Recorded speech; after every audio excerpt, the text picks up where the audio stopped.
Hello, ഇന്ന് വന്നിട്ടുള്ളത് മാമ്പഴ പുളിശ്ശേരിൻ്റെ റെസിപ്പി ആയിട്ടാണ് കേട്ടോ. ആനീസ് കിച്ചണിൽ ഊർമിള ഉണ്ണി വന്നിട്ട് പറഞ്ഞിട്ടുണ്ടായിരുന്ന ആ ഒരു പുളിശ്ശേരിയാണ് കേട്ടോ നമ്മൾ തയ്യാറാക്കണേ. അപ്പോൾ 2 മാങ്ങ എടുത്തിട്ട് അതിലേക്ക് കുറച്ച് വെള്ളം ഒഴിച്ചിട്ട് വേവിക്കാൻ വെച്ചിട്ടുണ്ട്. ഇനി ഒരു ശർക്കരയിലേക്ക് ഒരല്പം വെള്ളം ഒഴിച്ചിട്ട് അത് മെൽറ്റ് ചെയ്യാൻ വെക്കുക. ഇനി ഒരു 1/2 കപ്പ് തേങ്ങ ചിരകിയതിലേക്ക് 1/2 ടീസ്പൂൺ മഞ്ഞൾപ്പൊടിയും 1/2 ടീസ്പൂൺ മുളക് പൊടിയും 1 1/4 കപ്പ് തൈരും ചേർത്ത് നന്നായിട്ട് അരച്ചെടുക്കുക. നമ്മളെ മാങ്ങയൊക്കെ ഏകദേശം ഒന്ന് വെന്ത് വരുന്നുണ്ട്. ഇപ്പോൾ നമ്മളെ ശർക്കരയും നന്നായിട്ട് മെൽറ്റ് ആയിട്ടുണ്ട്. ഇനി ഈ മെൽറ്റായ ശർക്കര നമുക്ക് മാമ്പഴത്തിലേക്ക് ഒഴിച്ചു കൊടുക്കാം. എന്നിട്ട് അടച്ചു വെച്ചിട്ട് നന്നായിട്ട് ഈ മാങ്ങയും ശർക്കരയൊക്കെ കുറുകി വരുന്നത് വരെ നമുക്ക് വെയിറ്റ് ചെയ്യാം കേട്ടോ. ഇതൊന്ന് കുറുകി വരുമ്പം നമുക്ക് ഇതിലേക്ക് 1 ടീസ്പൂണ് നെയ്യ് ഒഴിച്ചു കൊടുക്കാം കേട്ടോ. അപ്പോൾ നന്നായിട്ട് കുറുകി വന്നിട്ടുണ്ട്. നമുക്ക് 1 ടീസ്പൂണ് നെയ്യും കൂടി ഒഴിച്ചിട്ട് ഒന്നുകൂടി ഒന്ന് നന്നായിട്ട് മിക്സ് ചെയ്തെടുക്കാം കേട്ടോ.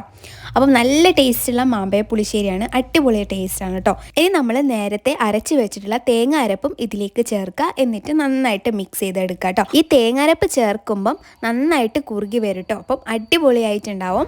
ഇനി ഇതിലേക്ക് ഒരല്പം ഉപ്പും കൂടി ഞാൻ ചേർത്ത് കൊടുക്കുന്നുണ്ട്. എന്നിട്ട് ജസ്റ്റ് ഒന്ന് തിള വരുമ്പോൾ നമുക്ക് സ്റ്റവ് ഓഫാക്കി വെക്കാം. ഇനി ഇത് വറവിടാനായിട്ട് ഒരു പാനിലേക്ക് കുറച്ച് നെയ്യ് ഒഴിച്ചു കൊടുക്കുക. അതിലേക്ക് കടുകും ഉലുവ ഇട്ടിട്ടൊന്ന് പൊട്ടിക്കുക കേട്ടോ. ഒരു 1/2 ടീസ്പൂൺ കടുകും 1/2 ടീസ്പൂൺ ഉലുവയാണ് എടുത്തിട്ടുള്ളത്.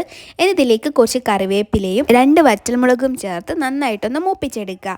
അപ്പോൾ അത് നന്നായിട്ട് മൂത്ത് വന്നതിന് ശേഷം നമുക്കിത് മാമ്പഴ പുളിശ്ശേരിയിലേക്ക് ആഡ് ചെയ്ത് കൊടുക്കുക കേട്ടോ. അപ്പം അടിപൊളി ടേസ്റ്റ് ആയിട്ടുള്ള മാമ്പഴ പുളിശ്ശേരിയാണ്. എല്ലാവരും ട്രൈ ചെയ്ത് നോക്കുക. ഇഷ്ടമായിട്ടുണ്ടെങ്കിൽ ലൈക്ക് ചെയ്യുക, കമൻറ്റ് ചെയ്യുക. എൻ്റെ പ്രീവിയസ് വീഡിയോസൊക്കെ ഒന്ന് കാണാം കേട്ടോ. അപ്പോൾ നമുക്കിത് നന്നായിട്ട് മിക്സ് ചെയ്തെടുക്കാം. അപ്പോൾ എന്തായാലും ഇത് ട്രൈ ചെയ്ത് നോക്കണം കേട്ടോ. മസ്റ്റ് ട്രൈ മാമ്പഴ പുളിശ്ശേരിയാണ്. അപ്പോൾ എല്ലാവർക്കും ഒരിക്കൽ കൂടി ഓക്കെ, ബൈ.